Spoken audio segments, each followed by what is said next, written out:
అందరికీ praise lord. April 9 ఈరోజు దేవుని వాగ్దానము. శక్తిహీనులకు బలాభివృద్ధి కలుగజేవాడు ఆయనే.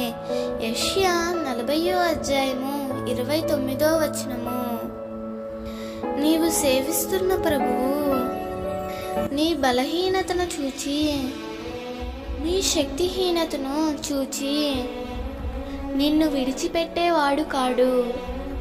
ఆనాడు పిరికివాడైన గిద్యోనును పరాక్రమము గల బలాఢ్యునిగా చేసి మిద్యానీయుల చేతిలో నుండి తన ప్రజలను విడిపించాడు.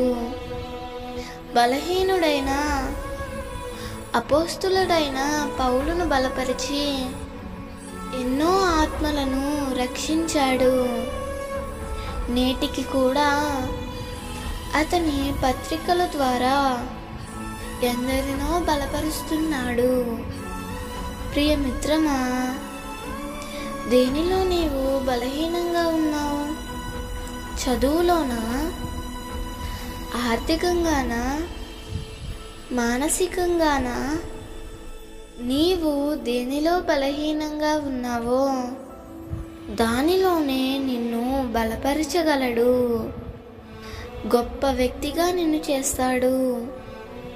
దేవుడు ఈ వాగ్దానము నీ జీవితంలో నిశ్చయముగా నెరవేర్చునుగాక. ఆమేన్.